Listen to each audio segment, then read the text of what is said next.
एक दिन गौतम बुद्ध अपने शिष्यों के साथ एकदम शांत बैठे हुए थे। उन्हें इस प्रकार बैठे हुए देख शिष्य चिंतित हुए कि कहीं वह अस्वस्थ तो नहीं है।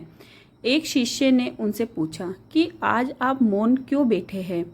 क्या शिष्यों से कोई गलती हो गई है?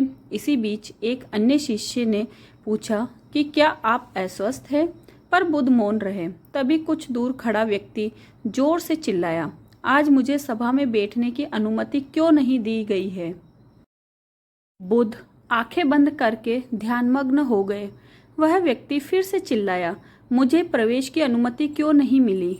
इसी बीच एक उदार शिष्य ने उसका पक्ष लेते हुए कहा कि उसे सभा में आने की अनुमति प्रदान की जाए। बुद्ध ने आंखें खोली और बोले, नहीं, वह अछूत है, उसे आज्ञा नहीं दी जा सकती। यह सुनकर शिष्यों को बड़ा आश्चर्य हुआ। बुद्ध उनके मन का भाव समझ गए और बोले, हाँ, वह अछूत है। इस पर कई शिष्य बोले, हमारे आश्रम में जात पात का कोई भेद ही नहीं, फिर वह अछूत कैसे हो गया? अब बुद्ध ने समझाया, आज वह क्रोधित होकर आया है। क्रोध से जीवन की एकाग्रता भंग होती है।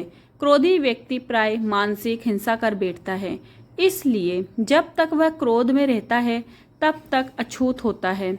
इसलिए उसे कुछ समय एकांत में खड़े रहना चाहिए। क्रोधित शिष्य भी बुद्ध की बातें सुन रहा था।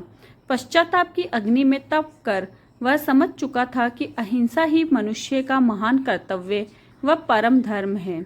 वह बुद्ध के चरणों में गिर पड़ा और कभी क्रोध न करने का प्रण लिया। आशय यह है कि क्रोध के कारण व्यक्ति अनर्थ कर बैठता है और पश्चाताप उसे बाद में होता है, जिसका कोई लाभ नहीं मिलता। इसलिए हमें क्रोध नहीं करना चाहिए। असल मायने में क्रोधित व्यक्ति अछूत हो जाता है और उसे अकेला छोड़ देना चाहिए। क्रोध करने से तन, मन और धन तीनों की हानि होती है। क्रोध से ज़्यादा हानिकारक कोई वस्तु नहीं है। इसलिए हमें क्रोध नहीं करना चाहिए। धन्यवाद।